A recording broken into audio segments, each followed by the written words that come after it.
Welcome to The Struggle is Real, a show for 20-somethings that are trying to figure out adulting. I'm your host, Justin Peters. Each episode, we focus on solving a problem that we will face throughout this defining decade that wasn't covered in the classroom. This could include topics about our career, health, relationships, and money. Let's get into it. Hi guys, some of you may know me by now. My name is Kyle. I have the pleasure of calling myself Justin's little brother. Man, I've got to say, Justin is always testing his limits. All the advice he hopes to pass on through the podcast are tried and true lessons he's learned through his journey in his 20s. In his most recent endeavor, he teamed up with his best friend, Mason Stevens, to raise money for Mason's scholarship program, Finding Futures. Finding Futures is a nonprofit that aims to raise both donation money and awareness of human potential. Justin and Mason recently competed in the Huntsville State Park Rocky Raccoon 100K Ultramarathon. Spoiler alert, they finished. Not only did they complete the 62-mile, 12-hour trek through the woods of Huntsville State Park, but they came in first and second in their division. Justin's quoted this as one of the most challenging one-day experiences he's ever been through. His language consisted of mostly grunts and moans the day after, but now he and Mason are sitting down with me to discuss what it means to tackle a challenge this daunting and how, with the right mindset and preparation, anyone can do it. I hope you enjoy my conversation with two best friends, Justin Peters and Mason Stevens. What made you guys decide to do 100K? Why did you guys think that was a good idea? Anyone just drove 30 miles there and back and realized that's a 45-minute car trip. Just to put that in perspective, how long is that?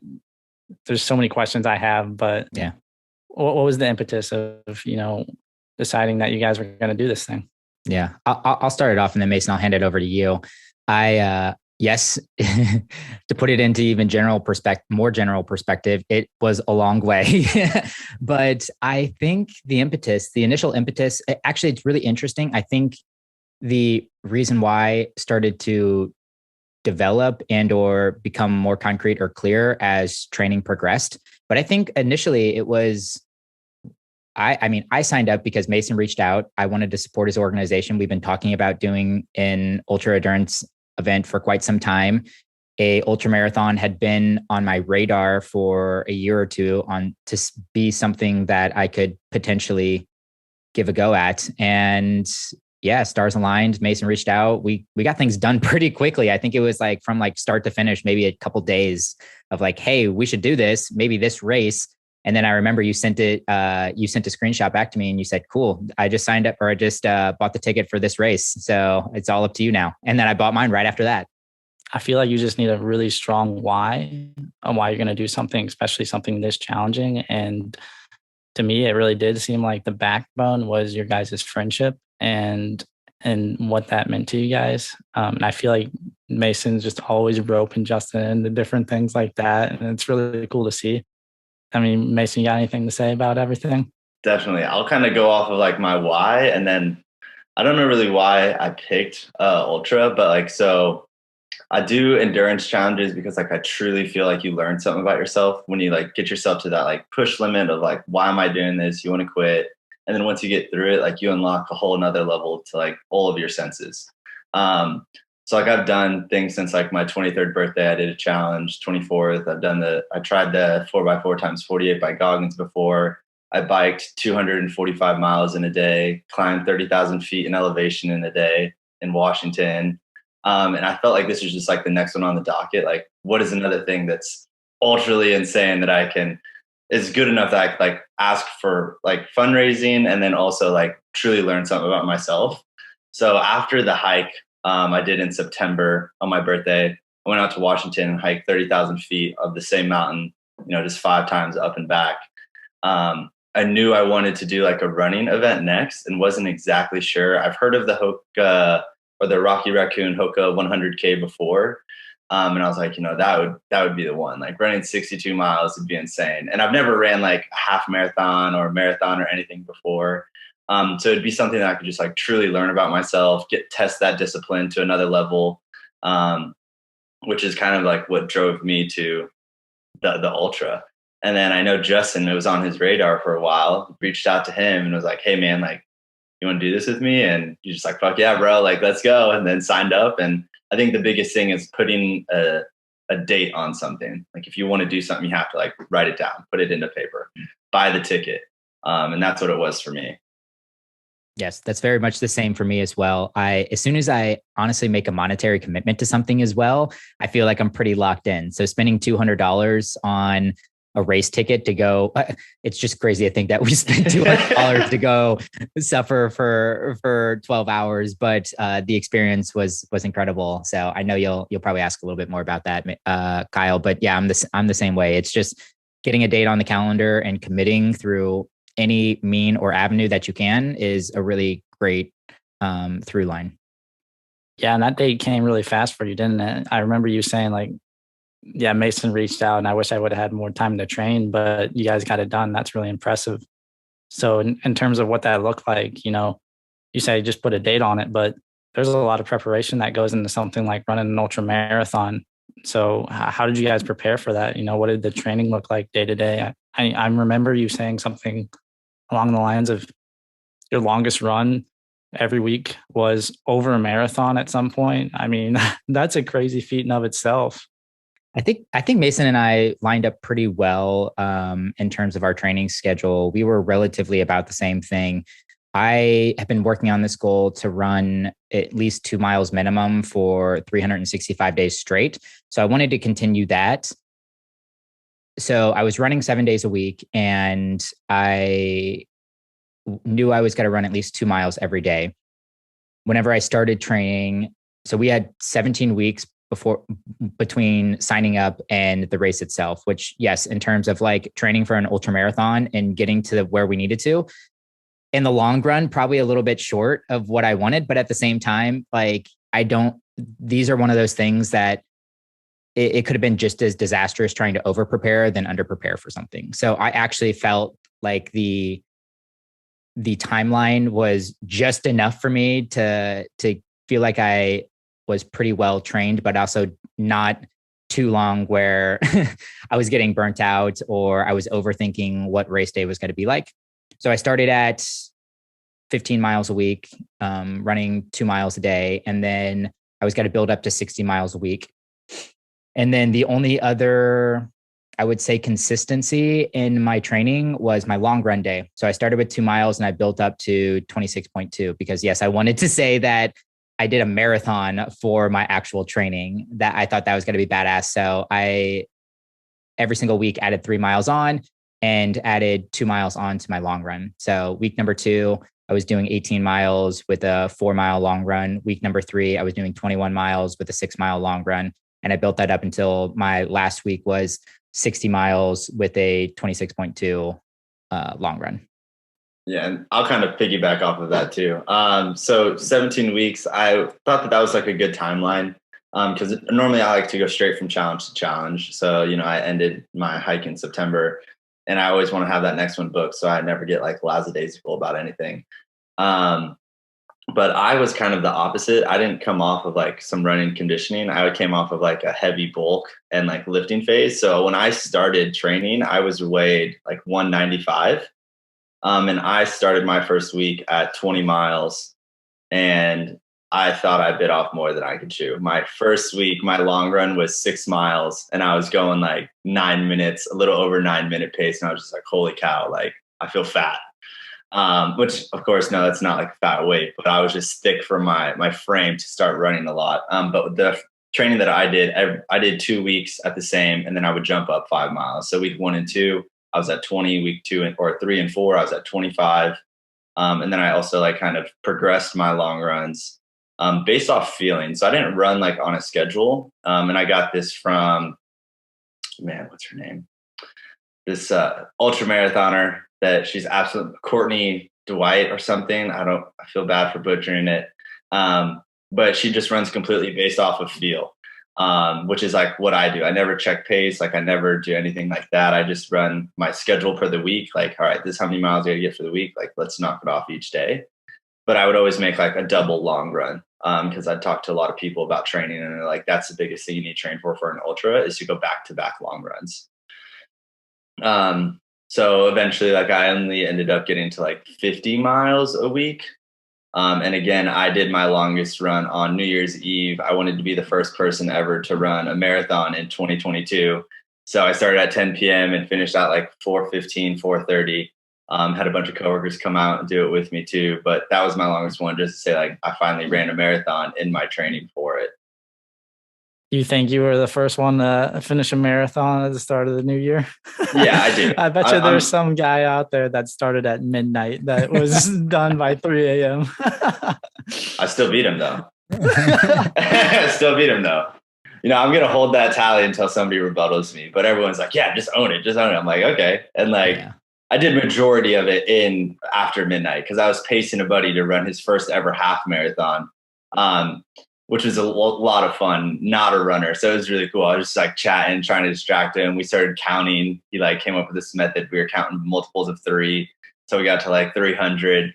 Then we'd switch so you had to do the other one. But it was really fun. So I'm definitely going to hold that title as first person to do a marathon in 2022. Mason, I've been meaning to ask you too, because I remember the first, I don't know, maybe month and a half of your training. And I could tell that you felt like maybe you got yourself in over your head. But then at some point in the training, that storyline flipped. And I felt like you were not only excited, but felt really prepared for the race ahead. Was there a demarcation point inside of your training? Was it that marathon day that changed your mindset there?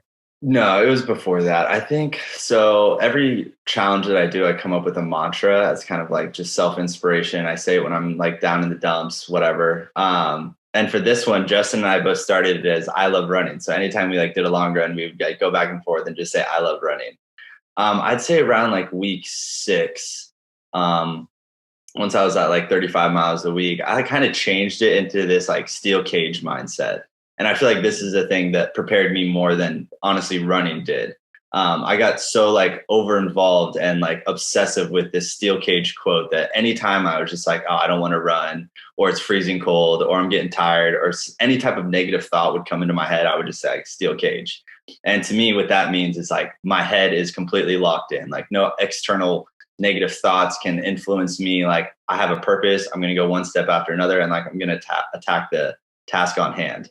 That was a pivotal point for me in the training to switch to, okay, I'm prepared. There's nothing that can get in my way. And then I was running half marathons every single week, doing 15 to 20 miles. And I was just this is nothing. I can run this, steel cage, baby. I just got to do this 2 more times and I'm done.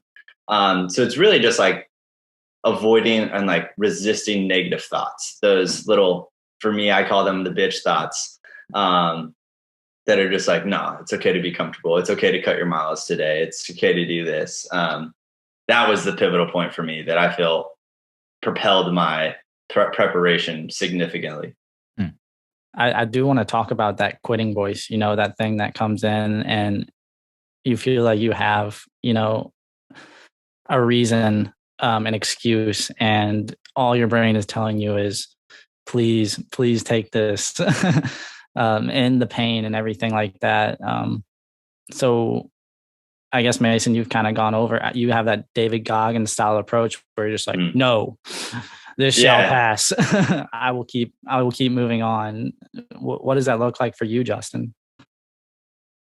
Yeah, you're right. I think Mason and I view it a little bit differently. He definitely has a separation of 2 identities where he's looking at his bitch identity and not letting it really come into play here. That's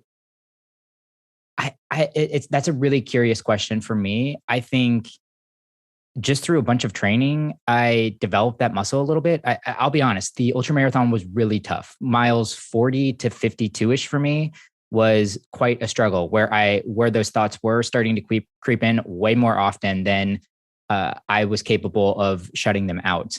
But at the same time, those thoughts were popping up pretty frequently during the prior 4 weeks of training for me as well, where once you start getting into 45, 50 plus miles a week, I don't know if this is true for you too, Mason, especially when you're trying to hold down a job and you have a relationship and I run this podcast and so many other things. It was not only time consuming, but energy consuming for me. And I often was you know what? don't really want to go and run a 20-mile long run today. But at the same time, you just put the shoes on, start running, and then you lie to yourself over and over and over again. You're like, it's cool. Like, fine, I won't do 20 today. Tomorrow can be my long run day, but I need to go out. And if I'm not going to do my long run day today, I'm going to go run 6 miles or 8 miles today. Then you hit the 6-mile mark. And you're like, I'm not feeling too bad. Maybe I want to add a few more miles to today's run. And then you get to like 12, 15 miles. And you're like, well, I'm close enough there. Like, why waste this day? Might as well turn this into my long run day. And then you hit the 20 miles and you come back and you're like, oh, and you're going to do that every single time you go out or set out to do that. So for me, in terms of overcoming the quitting voice, it was doing the exact same thing I did in a lot of the training, breaking that down and lying to myself. And I said, fine, that's a fair thought. Maybe you can quit, but let's revisit that thought in 2 miles. Like, let's revisit that thought at the next aid station. Let's revisit that thought at a later date. And then just knowing once you get to that point where you said you're going to revisit it, lie to yourself again and tell yourself, fine, how about this? We can do this next aid station to aid station. And at that next aid station, if I'm feeling like I really can't continue forward, I'll allow myself not to continue forward. But every mile you put in, there's a little bit of sunk cost to it. You're like, dang, man, I'm 40 miles in. Like, I'm only 60 or 20 more miles left. Like, I might as well try to go do 5 more and just try to do 5 more and then try to do 5 more. And then I hit 55 and I was just like, all right, this is getting done now. This is getting done. Yeah, I remember you saying that you've been running 2 miles a day for 250 days straight. And once you had 2 miles left, you're like, dude, this is cake because I've been doing this for so long. I just think that we shouldn't ignore the idea of just small increments because would you agree with this statement that the race was already 99% of the way done before you guys even started it? Yes. Maybe not 99%, but 95%, especially if you look at total mileage from day one of training to crossing the finish line. That was 665 miles for me. So the race itself was 60 miles. So the last 10% of the race. So mathematically, yes, I was already 90% of the way done.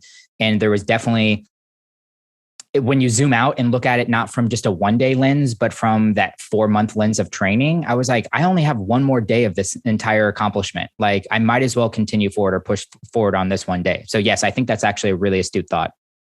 Yeah. It's a lot easier to scrap 40 miles when you don't take into consideration that you're scrapping the other, how many miles? 600 miles. Yeah. I did 600 plus miles for training, which once again is, I think, a little underdoing it. But at the same time, like, I was like, I am not letting myself quit on my prior self these last 3 months, 4 months. Like, I stuck it out. There were so many days that I gave up a whole Sunday to go run a marathon. Like, I did that 4 Sundays in a row, like 20 miles, 22, 24, 26.2. And you're out for 4 hours. And you're also practicing different things mid-race there as well. And then you're just KO'd for a couple hours after that as well. And that was all of my Sundays. I was not going to let this one little race get in the way and not allow those prior Sundays to mean anything significant. So yeah, I was excited to get it done. Yeah, I mean, I think the biggest thing is, like, I definitely understand and like get that it's 90% done before you start. It's because when you're doing your training, you truly learn so much about yourself, like following through with your commitments to train every day. But I was only doing like 5 or 6 days a week. I made sure I had a rest day every week because I was still trying to like lift a little bit. And I would just get too sore. And, it's still good to hit your body. As long as I'm hitting my weekly mileage, like, boom, I'm hitting that check mark. But it's the true consistency that you have, that you're going through training, is where you like learn a lot about yourself. So if I'm going through 4 months and I'm training 6 days a week, on race day, it's like, okay, this is the practice that I put in. Like, I've been mastering the craft for this day, which you've built so much self-confidence because you'd follow through with your commitment through that training, that's where you truly like believe in yourself. And I think that's the biggest thing. So 90%, yeah, you're 100% right. Because again, like, you made the commitment to follow through with your training. You did it. You tackled the task each day that you needed to. So on the final day, it's like, all right, this is the last little check I have. And it's like the smallest one, but also the biggest one. I just want to talk about, running in general, and really just where your mind goes when we think about doing something, a 62-mile run for when did you guys finish? What was that time? I know Mason was a little bit. Yeah, let's round it to 12 hours ish. 12 hours. Even just doing something, anything for 12 hours. You just get, and this is what a lot of people describe as the runner's high, where you just get this overwhelming sense of presence, and it's literally just you and your mind. That is all you have. It is you. You're alone with the pain of your body, and it's anchored by your thoughts, whether that's good or bad. So just describe the rabbit hole that is your mind, during the race. Jason, you want to kick things off here? Yeah. So I have this trouble a lot where like I'll get done with a long run or like previous challenges, and I'm like, man, what did I think about? Like I biked for 25 hours straight nonstop. And I was like, what did I even think about during that day? But I truly try to be like more like self-aware going into this run, because I hated the feeling of not being able to digest it all. And I could say that I went absolutely no pods the entire run. Like I wanted to be completely just aware in the run. And one thing that I caught myself like just focusing on was like, sadly, like my next step. Which I don't think is like good or bad. Like I was definitely present, but it's just like I was so present in what I was doing. I was able to think about like what I want to do next. And for me, like I go through this like meditation phase when I run. And I got it from Wim Hof, where I do like controlled breathing really well. I count to 30. I'll reset once I get to 30, but it's helping me focus on my movement. And then also it's kind of like distracting me from, we'll say, the pain or the movement that I'm doing. So in those times, like, man, I just think about my future, like finding future. I think about like work. I think about, just the environment around me. Like I truly was just enjoying the nature. But I'd say like one big thing is like, you also have to be so focused on your steps for like the Rocky Raccoon. It's a really technical trail. Lots and lots of roots. Definitely like an ankle biter. Like we saw a dude fall right in front of us, helped him up and like kept going. So if your mind slips from like your next step, you kind of can just like, eat shit. And what could happen? Like it would be so awful to get kicked out of the race because you lost focus for a second on a route and like twisted your ankle or something worse. So presence is just so key. So your thoughts are probably going to be something similar or just right around like you and your life right at that moment. That's like the most that I can think of, because I think it's just a lot of like presence and then small things that like you desire. What do you think, Justin? Yeah, I would say actually very similar to, you're right. You are actually very present in the moment. You're going over your game plan pretty frequently. You think you get lost in different thoughts over that 12-hour period, but as Mason was alluding to too, like you have a game plan and you're executing on that game plan throughout the entire race. Not only do you need to stay fairly focused on the terrain at different aspects. Sometimes you're allowed to open up a little bit more because you might be on a part of the route that doesn't necessarily require you to have your head down a little bit more and be looking for rocks or for roots. I would say the last 2 hours was very different because we're running in the dark. So then you get the headlamp on or the light. So you're very focused on where your next step is, like both metaphorically and actually physically. Mason and I spent a lot of time, especially the first half of the race, just shooting the shit together, like just talking and having a good time. Mason was also very fixated on making sure he was the most positive person on the racetrack as well. So I think Mason, between at least that middle third of the race, was focused on where the next mile was going to be. Like he was like, all right, that person's coming up. I'm going to say hi. I'm going to say good race. So that was pretty entertaining. We did lots of fun little things as well. The course was broken down into letters. So every time we'd hit a new letter, we would just make up a random word for that letter. So we would do different things like that to break it up. But then at the same time, we're approaching an aid station, and a minute out from that aid station, we're thinking, okay, how we got to hit this aid station? How long do we want? What are we putting down? Anything we need to do during these 2 minutes at the aid station. So you're talking through your game plan, not only with your partner, but also with yourself as well. Like, okay, what do I need here? How am I going to approach this? How's my pace feel right now? Where are we at? Do I need to take gloves on, put gloves off? Like, you're always evaluating a lot of different things about your body, both mentally and physically. Yeah, that's really interesting. And I feel like it's just an evolution throughout the race. And it's always just grounded by the fact that there is the strategy involved, there is the presence involved, where you have to be constantly thinking what you're doing, and where your next step is going to be. So really cool to hear all that. So I really want to just explore the why with you guys, and what led you down this journey. One of you guys want to take it from the top? Yeah, sure, I will. So for me, my why is like, I want to lead by example. And it's really hard to try to fundraise for a scholarship if I'm not doing the own acts myself. So that's what I think, like, coming into discipline really grows like that self-confidence, self-love, and like belief you have in for yourself. So that was like my why going into it. I knew this was going to be like my most strict training, like my hardest training. And I wanted to see like what I would actually grow through. Now it's like, if I look at a task, it's like, well, I always use my challenges as like tokens that it's like, if I can do that, I know I can do anything in like day-to-day life. There's no curveball that's going to be thrown where it's like, oh, well, I can't do this because my car is not working. Well, it's like, all right, well, I can compare that to, or if I can get through like the mental toughness and the pain and the strategy that I went through for running an ultra or biking for 25 hours, it's like, okay, well, I have the patience to figure out next step by step of like how to get my car to work properly again. So my passionate like why is like the discipline, the patience that I get, and belief in myself that I can figure out anything going forward. Yeah, it sounds like if your car's not working, you're running. He trained for that moment. He's like, dang, dude, it's only 8 miles away. All right, I can get that done. I'll be there in an hour. Yeah, I think Basin hit a lot of the big buckets for sure, behind the why, or flipping the question around to like, what did we actually learn from this experience? Now, especially having 1 month to reflect on this entire process is a really interesting case study or exercise to go through. I think anytime that you set a really substantial goal like this, you should take a little bit of time afterwards and figure out, what did you learn from that experience? And I think first and foremost too, just gaining some self-respect through this entire process was really important to me. I set a plan in place.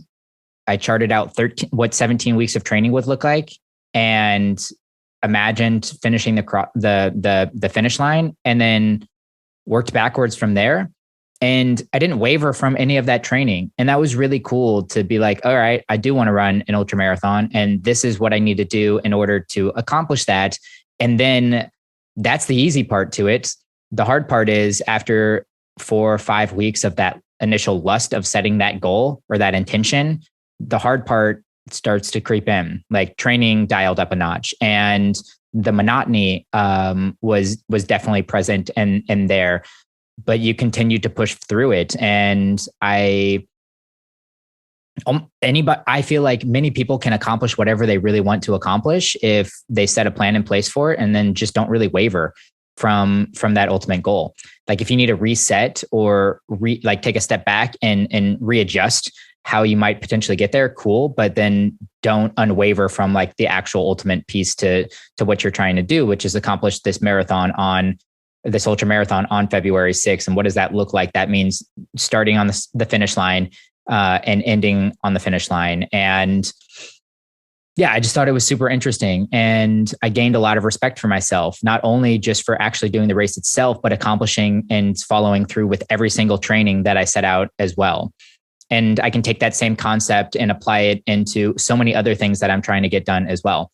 Because the only, I think, major difference between some high performers and people that are just living your average life is that they act on the things that they say they're going to do. And that is really hard to do. And all of us are guilty of saying we want to do something, talking it up, and then actually never taking any action on it, or not following through on a plan. And I've done that with many things. but this was one thing that I didn't wave on whatsoever. And I'm really proud that I actually did that. Before you ask your next question, Kyle, I want to flip it to you too, because while Mason and I were working on the Ultramarathon, something bubbled up for you as well, very similar vein as well. I know you've been wanting to do 75 hard. You got so many people involved. Our sister, Ashley, actually just finished 75 hard too, which I am proud that you're the one that initiated it, but super proud of her for actually following through and doing it all.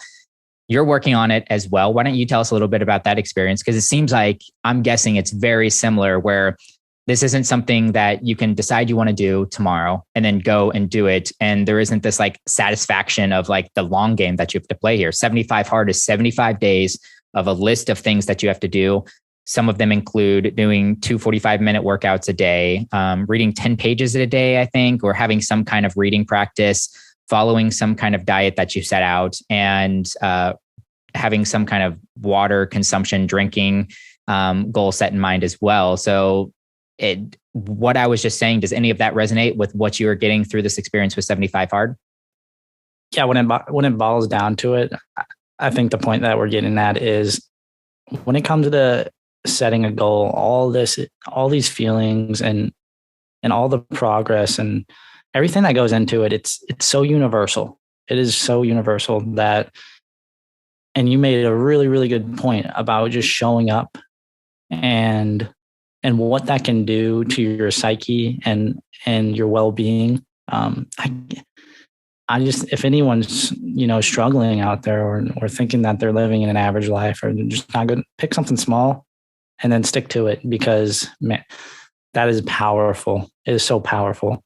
For 75 hard with me, you nailed it all. It's a gallon of water every single day, 2 workouts, stick to a diet, read. That's a lot. One of your workouts has to be outside too. So you're battling the elements no matter what.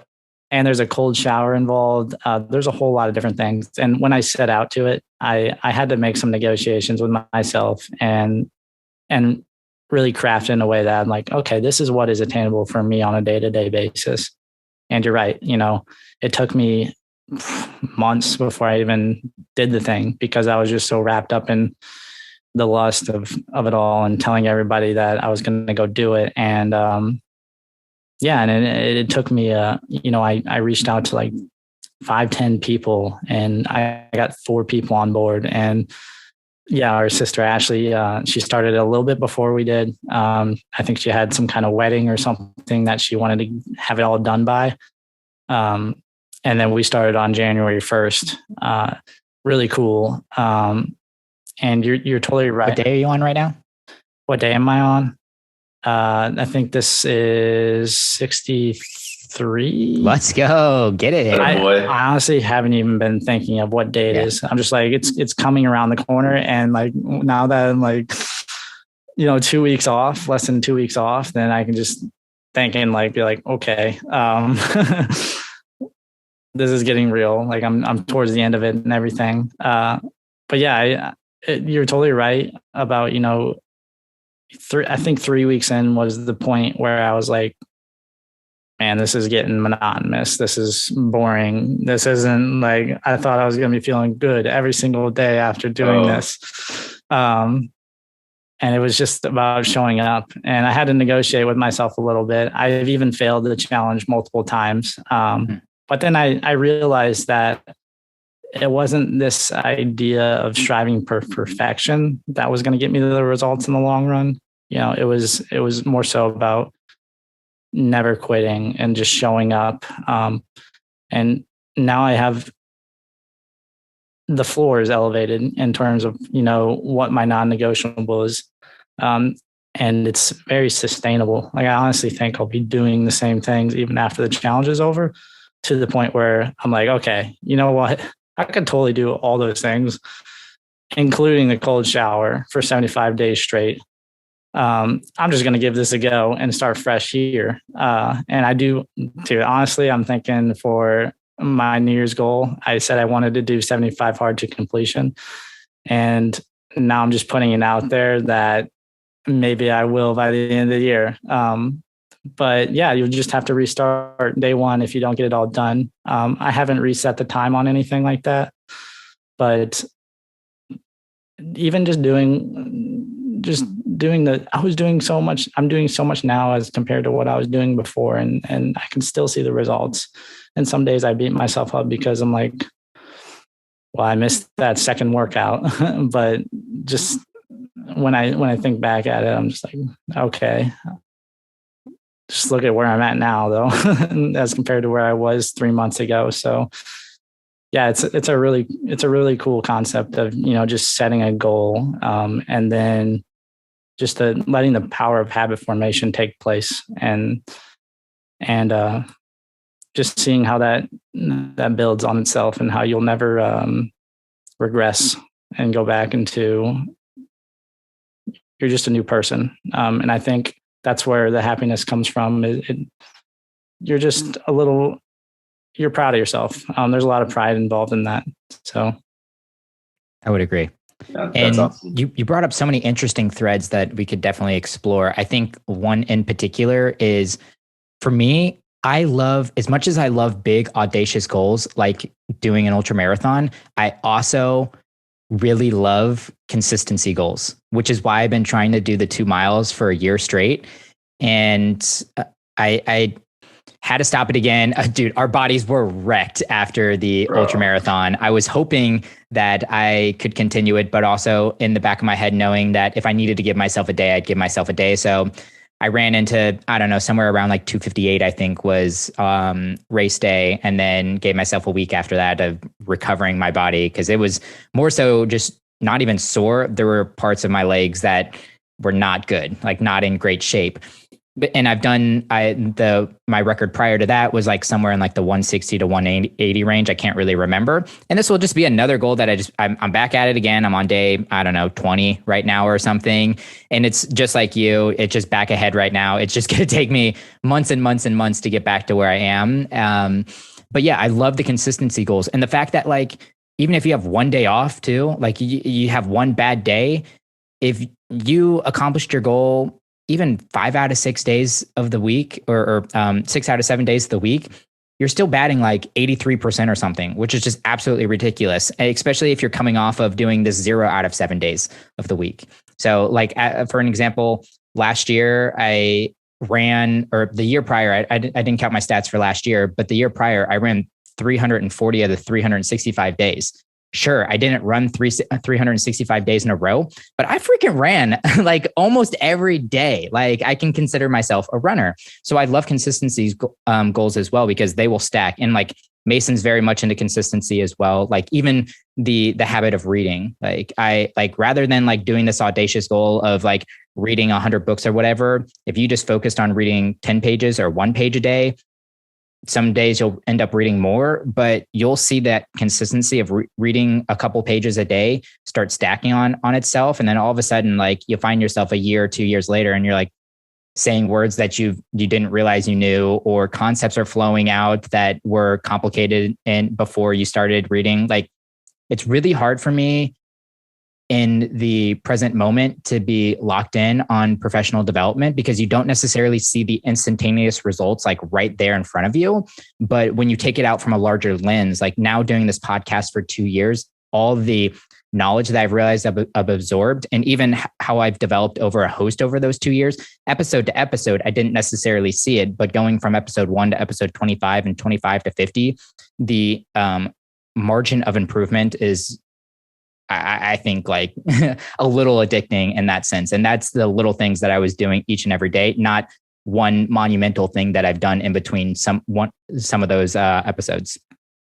Yeah, it's like you said, though, it's hard to see the bigger picture in the grand scheme of things. And that really doesn't come to fruition until you dedicate some time to it. And I'm seeing, muscle definition now. And now that I'm seeing that, I'm like, God, that's my next. That's just a little bit of, it'll push me over the edge until I get to the next step. And I know that if I just keep being consistent with it, then there's always that little thing that's just nudging you in the right direction. I was going to say, I think that's what the progress photos are for, because you got to have to do one every single day. Is it pretty cool to look back on day 1 now to day 66? I'm not going to lie. I haven't taken a progress photo every single day. I took one at the beginning and I was going to take one at the end and be like, okay, that's pretty cool to see. But now that you bring that point into the mix, I totally understand where that's coming from. I just kind of, nudged that off. I'm like, that seemed like a little egotistical to me. Like, do I really need to do that kind of a thing? But now that you bring up that point, you're totally right. And it was all this challenge is designed from a framework just to account for every little factor, it seems like. In terms of, and Mason, maybe if you want to answer this, dude, first off, you've smashed so many goals. That's insane. The things that you were saying that you've accomplished, it seems like this ultra marathon is just another thing, another drop in the bucket, which is not easy to say for most people. It's a big ass bucket. Yeah. But my question is, a lot of people, they think that at the end of the day, they're the problem. And that, since they didn't get to the gym that day, they're just lazy. They're just lazy and they don't have what it takes. But I think I don't necessarily agree with that philosophy for the majority of people. I just think it's about crafting your environment in a way that you can control, and it really bleeds you in. And I think Justin had this thing where he set out his running shoes and the outfit the night before. That way, when he wakes up in the morning, he sees it, knows that's the first thing he does, crosses it off the list. Do you have anything that you implement that helps you with your goals? Yeah, there's quite a few things I want to go off of what you just said. My bucket is large, but like one thing that I want to do is like, I don't just want to live life. I want to live my life to the fullest. And for me, it's doing these kinds of challenges because every time I do it, like I truly do learn something about myself. Like I don't do my challenges for anybody else but myself. Like I don't do it so I can go to a group and be like, oh man, this is what I did last weekend. Oh, like I'm not egotistical like that. Like humility is key. That's why I always just want to move on to my next one. But it's totally okay to skip a day in the gym. Like that doesn't make you weak or soft or anything. Like I do that all the time. Like, and I hate that because that's my little, like my inside voice. It's like, no, man, like, but it's okay. Like when you're sore, you're sore. Like when you need to listen to your body, it is okay to listen to your body. But when you feel totally fine and you're just doing it because you're lazy, that's the difference. And it's learning that balance, which is kind of hard, but crucial. When I first started like task, I would not give myself like a daily task. I would give myself a weekly task. So say like, I'm not going to do lifting because I love lifting. That's my passion. Like I love lifting weights, but like we'll say reading, because for New Year's, my New Year's resolution was to read every single day of the year. And I am one day from perfect for the year. And that day was the Ultramarathon. Didn't cross my mind at all. And then afterwards, I was a complete wreck. Didn't even think about it. Couldn't even sit down without my hips locking up. It's tragic. But it's okay. Like I didn't like lose my challenge because I stipulated my challenge with, even if I don't read a day, like continue the track and see how many days of the year I can do it.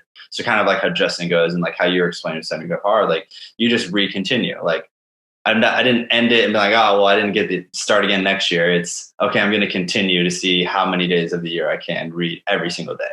And I have a minimum of at least 10 pages because I don't just want to sit down and read one page. But 2 years and Mason, ago, real quick, I'm going to interrupt you real quick because to illustrate that thought too, I think it is almost more impressive when people can restart the next day, automatically restart the next day after they went through, quote, quote, whatever their failure is. So the fact that you didn't read that day, which granted, let's give you some grace. You were out running a 12-hour race, but even if you were really going to beat yourself up about it, the really impressive thing is that you got back up and you started reading again that next day, and that you've only missed one day. You haven't missed 5 days or 10 days, or you haven't read since the ultramarathon day. No, you're like, all right, I lost it that day. I'm at it this day again. And it's kind of that, like, it's not how hard you can get hit, but how many times you can get back up kind of mentality. Exactly. I love that. To go back to like kind of answer your question, like how to help with the goals, I kind of like to break it down even smaller. So like what I say, like for my running is like, I don't say I have to run this many miles every single day. It's so strict. I'm going to run 40 miles this week.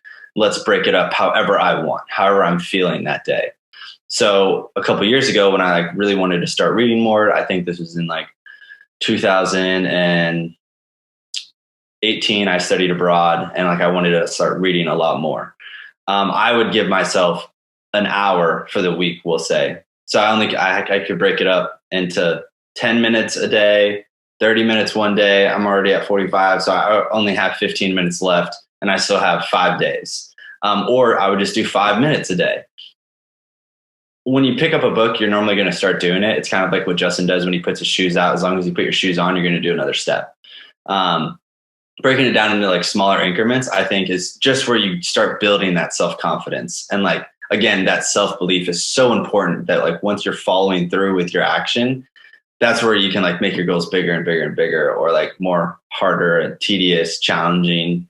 But it's the first step. I always like to say it's the first step. The small step is the most important step. As soon as you start your action, don't wait on it. Start it right away. As soon as you think about it, if like Justin, I've heard him say this before, you have like the 5 seconds. So like right when you wake up, you're like, oh, I could hit snooze, or I could just get out of bed. When the longer that you think about it, the more likely you're going to hit snooze. And like, again, I'm a victim of this almost daily. I did it today. Like I'm doing David Goggins challenge right now, 4x4 by 48. And I want to wake up 20 minutes before so I could warm up. And it was 3:40. And I'm like, nah, man, I need this extra 10 minutes. But then again, on the back end, my first mile was a little tough. I was like, okay, I have to go a lot slower. Like my muscles are tighter. So I paid for it on the back. Whereas if you can get the discipline to learn how to take action on that first step, so important. Break it down to something extremely simple, just like getting out of bed, sitting on the edge of your bed. You don't have to get out. Take the covers off, just sit on the edge, take like 5 deep breaths. Think about it. You're going to think about what you should do next. Stay on that momentum. The momentum's the biggest key. Those are all really good tidbits that you're mentioning there. Another thing I wanted to circle back to with you saying, hey, I do all these things for myself. I think that's great. That's the foundation of it all. But honestly, like when people are advocating on social media or even anything like that, like you're telling your inner circle, like, dude, just did this ultra marathon. It is really inspiring to the right people. People that have the confidence, aren't, insecure or anything like that. Those people eat that up. And when it comes to just human evolution and pushing us forward as a species, those are the driving factors that allow us to set new PRs. I mean, I was looking up the world records for running because I was curious, and dude, the marathon world record is somewhere around 2 hours, which is under. Is it under? Yeah, he broke 2. It's like 158 or something. I'm to do okay, insane.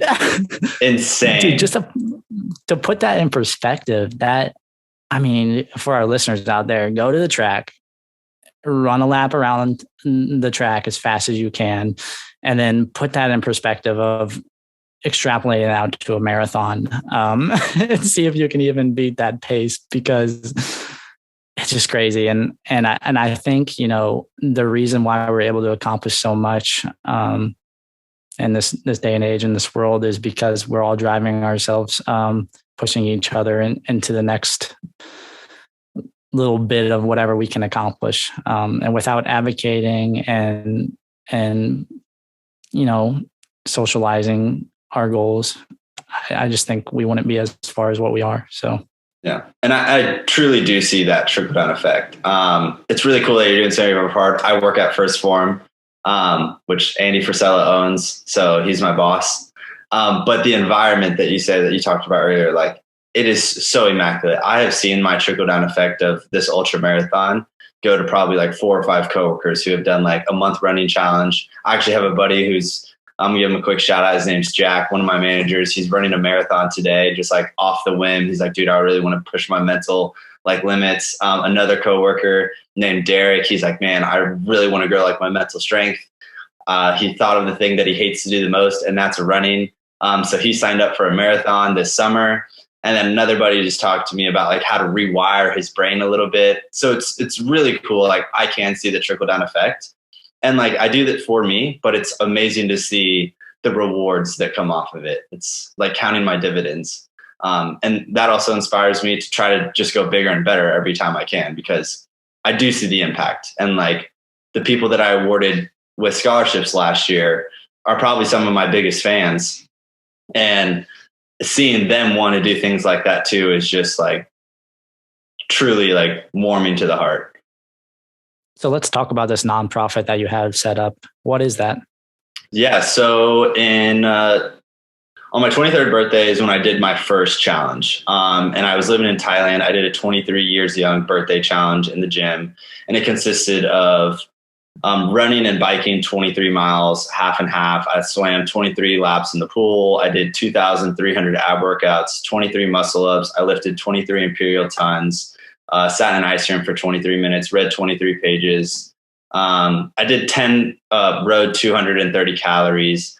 And I just like wanted to start of like how to push myself. Going into my 24th birthday, a year later, I ran 1 mile every hour on the hour for 24 hours straight. And one of my neighbors was like, what are you doing? Like, what are you fundraising for? And I've always wanted a scholarship fund in my name. I came from a very small high school.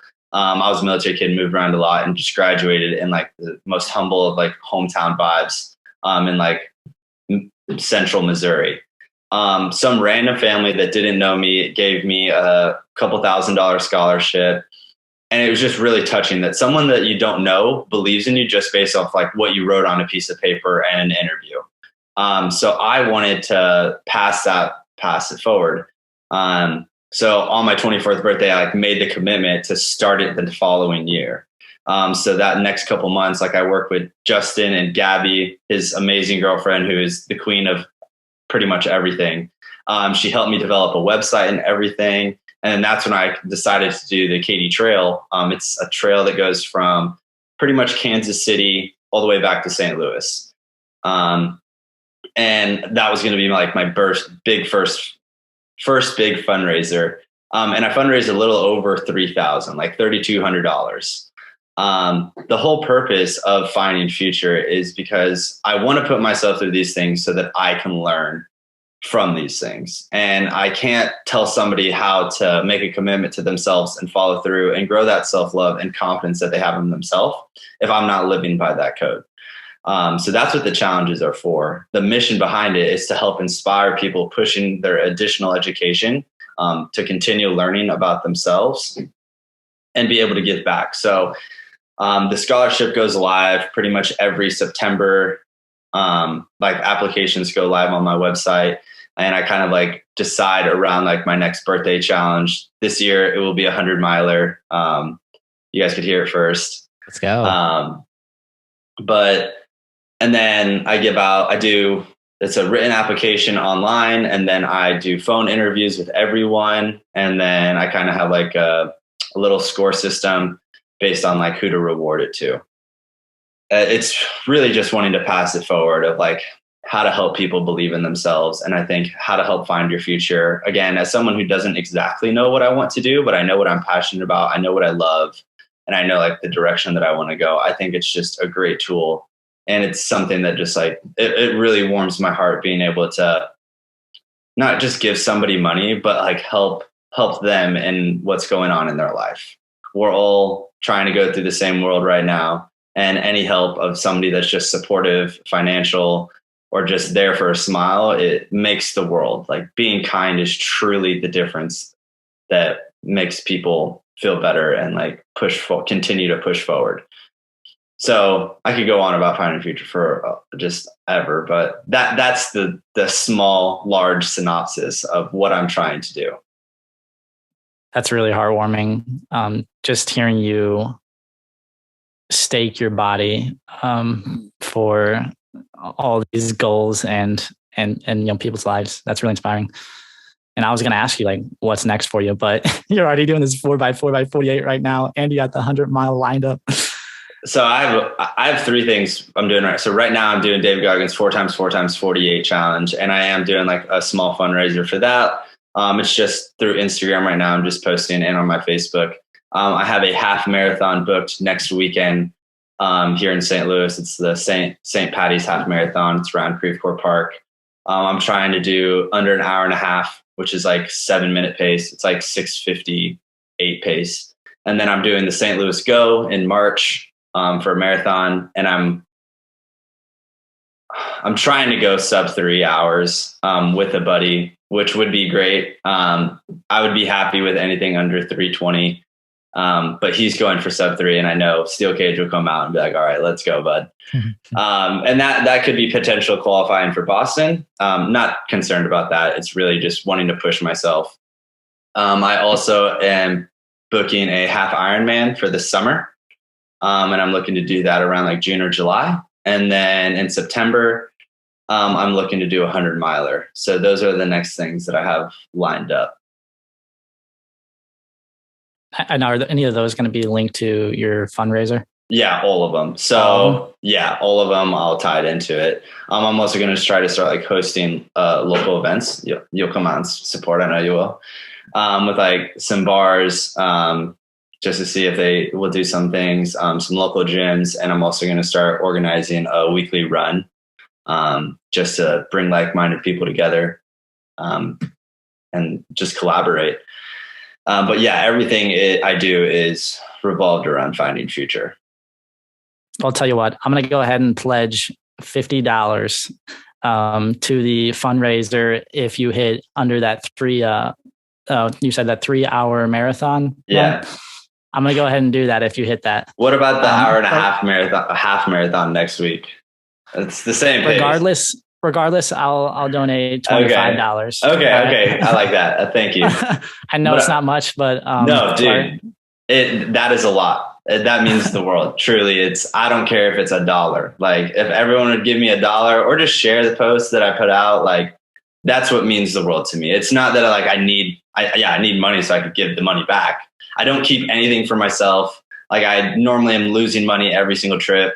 Luckily, like my parents have been helping like cover costs for like travel, staying, food. So they do remarkable there, but, I don't keep a penny. So whatever I have in the GoFundMe or you send me directly, I put in a separate account in my bank account and like, I give it all back. So I know there's a lot with like nonprofits that you only get like 60% is actually donated. 100% money back guarantee that if you donate to Finding Future, it's going to be going to somebody else.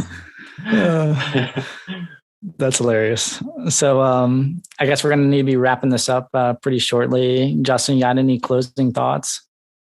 A couple things are coming to mind. First, go support my buddy, findingfuture.org. It was incredible to run with you, Mace. It was really, really inspiring. There's no way I would have been able to do that without you, both from the training aspect and from the actual race aspect. So glad to call you my best friend. And I love what you're doing over at Finding Future. So big support over there. And then